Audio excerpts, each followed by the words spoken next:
श्रोते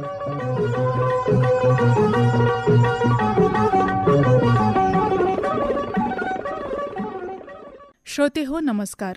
नागपूर आकाशवाणीवरील दृष्टिक्षेप या मुलाखतीच्या कार्यक्रमात मी वीणा डोंगरवार आपलं हार्दिक स्वागत करते.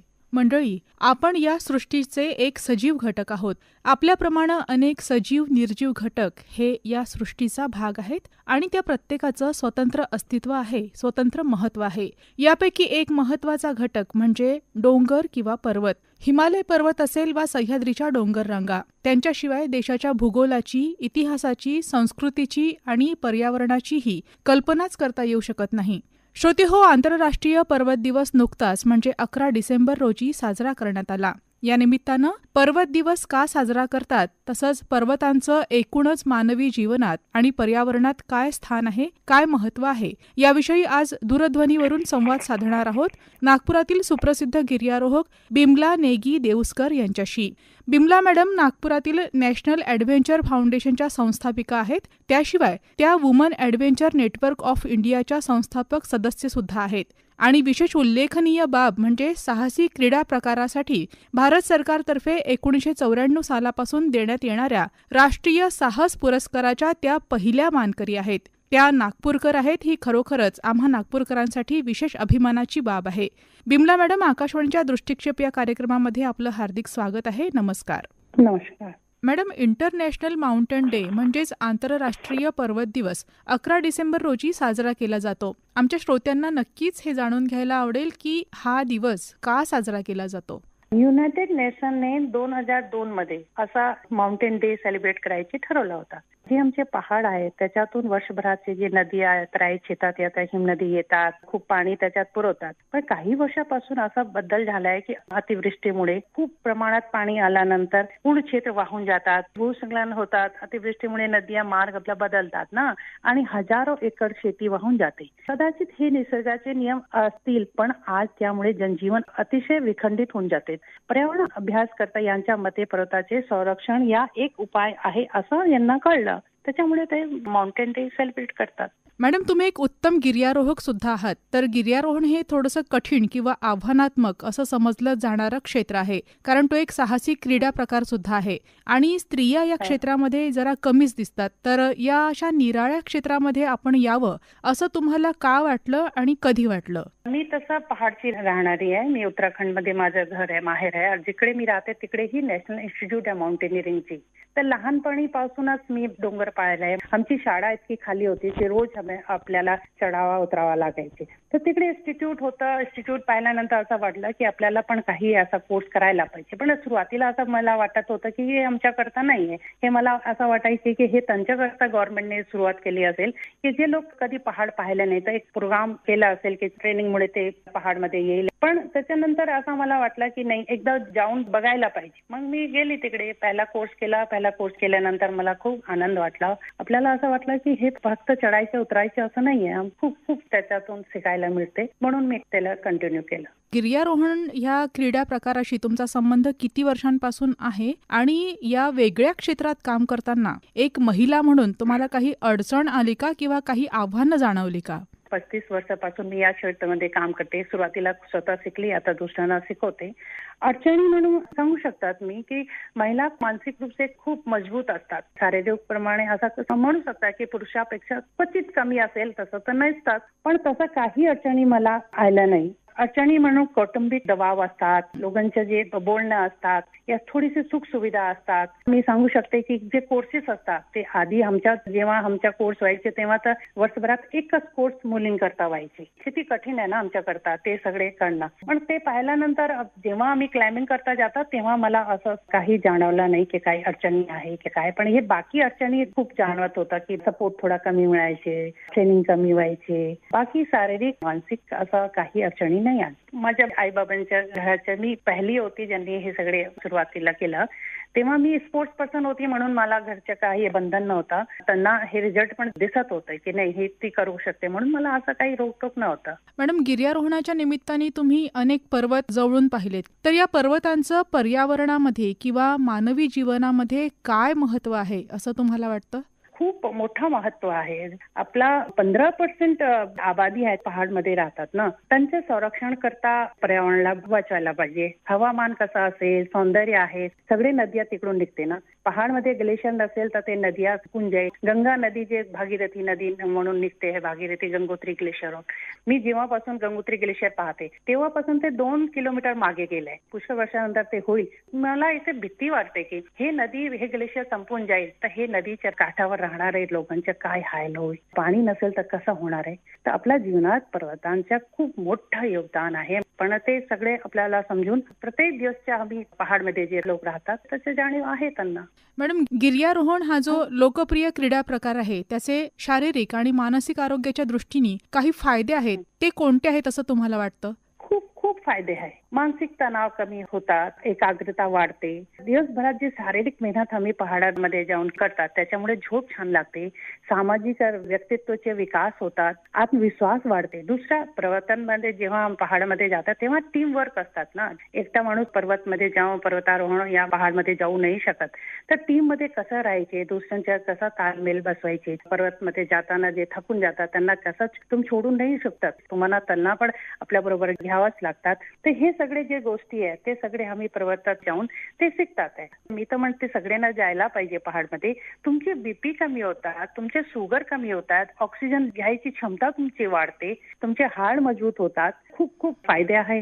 मॅडम, तुम्ही नॅशनल ॲडव्हेंचर फाउंडेशनची स्थापना कुठल्या उद्देशाने केलीत आणि कधी केलीत?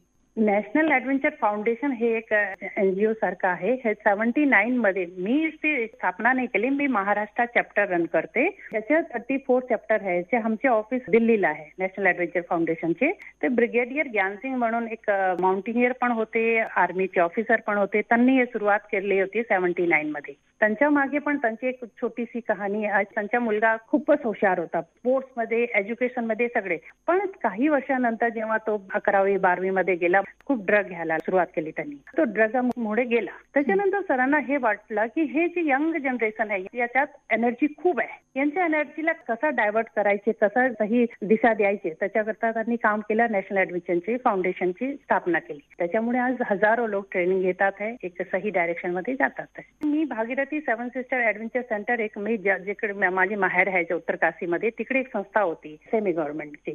त्याच्यात ब्रिगेडियर ज्ञानसिंग सरांचे हे NSचाही पार्ट होता. मला पहिल्यांदा तिकडे काम करायला मिळालं. मी तिकडे चॅप्टर डायरेक्टर म्हणून काम करत होती. मग तेव्हापासून मी त्यांच्या बरोबर लागले. म्हणजे मी 91 पासून नॅशनल ॲडव्हेंचर फाउंडेशन संस्था जोडली, पण नागपुरात मी 94 पासून काम करते.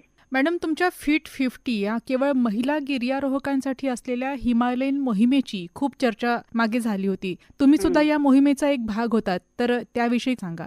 याच्यात आमची लीडर जी होती मिस बचेंद्री पाल, ते इंडियाची पहिली महिला होती. माउंट एव्हरेस्ट यांनी समिट केला 1984 मध्ये. तर दीदीच्या म्हणणं असं होतं 60 नंतर म्हणजे 60च्या नंतर पुष्कळ लोक रिटायर होऊन जातात. रिटायरच्या नंतर तर सगळ्यांना वाटतं आता काय, आता झालं ना सगळे, आता पैसे पण आहे, जिम्मेदारी पण नाही आहे. पण मी रिटायर झालो तर फिजिकल पण ते तसं आपल्याला मानसिक रूपने तसं वागायला पण लागतं, विचार पण तसा येतात त्यांना. पण त्यांचं म्हणणं असं आहे की तुम्ही जे विचार करतात ना तसाच तुमचं शरीर पण साथ देत आहे. तर 2018 मध्ये जे आमचे प्राईम मिनिस्टरजीने फिट इंडियाचा स्लोगन दिला होता त्यालाच कंटिन्यू करून दीदीने म्हणत होती की आम्ही फक्त लेक्चर देऊन होणार नाही, आम्हाला एक उदाहरण पेश करावं लागते. म्हणून आम्ही फिट ॲट 50+ सुरू केला 8 मार्चला. याच्यात जे सगळ्यांचे लहान मुलगी म्हणा ती 52 इयर्सची होती, सगळ्यांची मोठी जी होती ती बचंदी दीदी होती ती 68 इयर्सची. तर आमचं असं होतं की 8 महिन्याचे ट्रेकिंग होतं. मेन याच्यात असं होतं की आम्ही जिकडे पण जायचे ट्रेकिंग करताना तिकडे सगळे ना सांगायचे की आप फिट आहे. स्वप्न बघायचे काही एज नसतात, तुम्ही कधी पण स्वप्न बघू शकता, पण तुम्हाला फिजिकल फिटनेस व्हायला पाहिजे. 14 किलो 15 किलो सामान पाठीवर घेऊन आम्ही 5 महिन्यामध्ये पूर्ण ट्रेकिंग अरुणाचल पासून द्रास पर्यंत राहिला आहे आमचा प्रवास. गिर्यारोहणाचे हे क्षेत्र खरोखरच खूप रोमांचकारी आहे आणि तुम्ही इतक्या प्रदीर्घ काळापासून या क्षेत्रामध्ये आहात. तर या काळात तुम्हाला काही वेगळे किंवा अविस्मरणीय अनुभव पण आले असतील, तर असे कुठले विशेष अनुभव तुम्हाला आता आठवतायत का? पुष्कळ अनुभव आहेत. 13 मध्ये मी केदारनाथला जी घटना घडली होती ते आठवण करून आता भीती वाटते की एक पलक झपते 10,000 लोक कुठे गेले कळलंच नाही आपल्याला. उत्तराखंडमध्ये एक भागीरथी 2 पीक होती, ते इंडिया गव्हर्नमेंटची होती, म्हणजे IMF इंडियन माउंटेनिंग फाउंडेशन जी अपेक्स बॉडी माउंटेनिअरिंगची, त्यांची एक एक्झिबिशन मी लीड करत होते. जेव्हा केदारनाथची घटना घडली तेव्हा आम्ही होते 19,000 फुटावर. पण हे केदारनाथमध्ये ढगफुटी झाली, ते सगळे घटना घडली, आम्हाला काहीच माहित नव्हतं. केदारनाथच्या मागच्या बाजूला होते, आमचा जो रूट होता ते गंगोत्री पासून, पण एरियल डिस्टन्स मध्ये आम्ही खूप जवळचे होते. तर तिकडे पण खूप स्नोफॉल झाला. म्हणजे 16ला माझी टीम ना भागीरथी 2 वरती झेंडा फहरवणार होता, पण ते 15 पासून स्नोफॉल सुरू झालं, ते 17 पर्यंत कंटिन्यूस झालं. माझ्या बरोबर जे सगळे 12 लोकांची टीम होती आमची, मी लीड करत होती. तर मला शेवटच्या असं वाटत होतं की हे आता माझा एम झेंडा फहराना नाहीये, पण माझा हे 16-17 लोक माझ्या बरोबर आहे. मला 12 लोक आमचे टीमचे होते आणि 4-5 लोक आमचे सपोर्ट टीमचे होते. तर माझ्या लक्ष आता हे झालं होतं की आता यांना कसं वाचायचं, कसं इकडून निघायचं. जसं कसं करून आम्ही तिकडून निघाले, सगळे सामान सोडून आले, गंगोत्रीपर्यंत पोहोचले पाय. ते वरतीचा पायी होता, खूप कठीण होता. गंगोत्री आल्यानंतर आपल्याला कळलं की केदारनाथमध्ये काय घटना घडली. पण गंगोत्री पोहोचल्यानंतर हे कळलं की आता माझे मुली जे माझ्याबरोबर होते म्हणत होते, मॅडम बस बहुत हो गया चलना, आता पायी झाला, पुष्कर झाला, आम्ही थकलो, पण आता बस करा, निघा. पण आम्हाला कळलं तिकडे आल्यानंतर की 100 किलोमीटर अजून पायी चालायचे. तर उत्तरकाशी डिस्ट्रिक्ट मध्ये पोहोचायला 100 किलोमीटर पायी चढून 4 दिवस लागले अजून. त्याच्यानंतर ऋषिकेश आल्यानंतर आपल्याला असं कळलं की आम्ही तर वाचले. पण तिकडे जे लोक होते ते फोटो दाखवायचे आम्हाला, म्हणायचे मॅडम कुठे पाहिला का यांना पाहिला. तेव्हा इतका वाईट वाटायचे की काय सांगायचे यांना. मग परत दिल्लीला पोहोचले. तर एक मोठी घटना नेहमी माझ्या केदारनाथची घटना आठवण येते की कसं त्या परिस्थितीतून कसं आम्ही पार पडलो. दुसरी घटना, मी एव्हरेस्ट नाही चढू शकली, पण देवाने मला कुठे ना कुठे असा रूपात सुंदर काम दिलं. असं वाटते मला की मी महाराष्ट्राचे आदिवासी मुलांना एव्हरेस्ट घेऊन गेले होते. ते मुलं ज्यांनी कधी डोंगर बघितलंच नाही. एक साल खूप मेहनत केली. आदिवासी विभाग आम्ही लोक असं मिळून केला. मी त्याच्यात कोच होते. 18 मध्ये 10 मुलगा मुलींना घेऊन गेले, ते 19 मध्ये 11 मुलगा मुलींना घेऊन घेतो. मग पूर्ण 21 लोकांची टीम 2 वर्षात. पण या 21 पैकी 14 मुला मुलगी हे माउंट एव्हरेस्ट चढून आले. त्यांच्या जीवनात इतका बदल झाला की ते कधी पाहिलंच नव्हतं ना एव्हरेस्ट म्हणजे काय. त्यांना तर छोटा डोंगर पण नाही माहित होता, माउंटेनिंग काय स्पोर्ट्स आहे हे पण माहित नव्हतं. सुरुवातीपासून त्यांना ट्रेनिंग दिलं, त्या ट्रेनिंग घेतल्यानंतर ते तिथपर्यंत पोहोचले, सुखरूप परत आले. तर माझ्या जीवनात हे मोठा एक अचीवमेंट झाला. तर मला खूप आनंद वाटते. मॅडम, आजकाल खूप क्षेत्रांमध्ये आधुनिक तंत्रज्ञानाचा वापर केला जातो. गिर्यारोहणाच्या क्षेत्रामध्ये सुद्धा आधुनिक तंत्रज्ञानाची काही मदत घेतली जाते का? हो, त्याच्यामुळे खूप बदल झाली. आधी जेव्हा आम्ही माउंटेनिंग करायचे, आमचे इक्विपमेंट हेवी होते की ते घातल्यानंतर खूप त्रास पण व्हायचे, दुसऱ्या थंडी पण वाजायची. त्याच्यामुळे आता खूप लाईट वेदर इक्विपमेंट आले आहे. तंत्रज्ञानामुळे खूप सोपं झालं आहे. वेदर पोस्टकार्ड तुम्हाला आधी कळून जाते, आधी ते कळतच नव्हते. त्याच्यात आमची एनर्जी वाचते, वेळ वाचता. त्याच्यामुळे मॅप मिळतात तुम्हाला. GPS नव्हता आधी, आता GPS मुळे तुम्ही रस्ता पण कळतं. तुम्ही नवीन पिढीला, ज्यांना या क्षेत्रामध्ये यायचं आहे, अशा पिढीला काय संदेश देऊ इच्छिता? मी म्हणते की माउंटेनिअरिंग वेगळी गोष्ट आहे, माउंटेन वेगळी गोष्ट आहे. माउंटेनला जाताना सगळ्यांना माउंटेनिअरिंग व्हायला पाहिजे असं मी नाही सांगत. तुम्ही 14,000 15,000 पर्यंत कोणी पण जाऊ शकते. मी तर म्हणते प्रत्येक माणसाला जायला पाहिजे. तिकडे गेल्यानंतर तुम्हाला खूप नवीन नवीन चीज शिकायला मिळेल. तुम्ही शांत राहू शकतात, संयमी होऊ शकतात, धैर्यवान बनू शकता. मला असं वाटते तुम्हाला तुमची ओळख कशी होईल स्वतः करता, दुसऱ्यांकरता नाही. मी चिडचिडी आहे की मी ताकदवर आहे की माझं शरीर ठीक आहे की मी दुसऱ्यांना मदत करते की मी शांत होऊन काम करते. ते कसं करणार आहे? जेव्हा तुम्ही तिकडे जाता तेव्हा तुम्हाला हे सगळे समजायला मिळते. तर माझ्या असं नवीन पिढीला हे संदेश आहे की नक्की तुम्हाला जायला पाहिजे, पण तुमची जे कर्तव्य आहे ते पाळून जायला पाहिजे. तिकडे गेल्यानंतर धिंगाणा करणार आहे, तिकडे गेल्यानंतर कचरा करणार आहे, तिकडे गेल्यानंतर झाडांना तोडणार आहे, तुम्ही कॅम्प फन करणार आहे. काही गरज आहे? काही गरज नाही आहे कॅम्प फन करायची. तुम्ही कॅम्प फन करा, पण तुम्ही ते आग जला के बैठे राहणं ते मला नाही आवडत. तुम्ही इकडे घेऊन गेल्या कचरा फेकून येणार आहे, मला नाही आवडत. प्रत्येक नवीन पिढी सगळ्यांना जायला पाहिजे. म्हणजे आत्मशोध घेण्यासाठी किंवा स्वतःचं स्वरूप जाणून घेण्यासाठी नक्कीच गिर्यारोहण केलं पाहिजे, पण पर्यावरणाची काळजी सुद्धा आपण घेतली पाहिजे. मॅडम, आतापर्यंत झालेल्या संवादावरून असं म्हणता येईल की हे जग, हे पर्यावरण आणि ही सृष्टी सगळ्यांची आहे आणि आपण तिच्या अनेक घटकांपैकी एक आहोत. हे आपण कायम लक्षात ठेवलं पाहिजे. पर्यावरणाची काळजी आपण घेऊया, म्हणजे पर्यावरण आपली पण काळजी घेईल. आदरणीय बिमला हो, नेगी देऊस्कर अगदी. मॅडम, आपण नागपूर आकाशवाणीच्या विनंतीला मान देऊन आमच्याशी संवाद साधलात आणि आंतरराष्ट्रीय पर्वत दिवसाच्या निमित्तानं पर्वतांचं पर्यावरणातलं आणि मानवी जीवनातलं महत्त्व याबद्दल आमच्याशी बोललात. तसंच आपले गिर्यारोहण क्षेत्रातील अनुभव आमच्याशी सामायिक केलेत. याबद्दल मी आकाशवाणीच्या वतीनं आणि आमच्या श्रोत्यांच्या वतीनं आपली अत्यंत आभारी आहे. धन्यवाद. थँक्यू.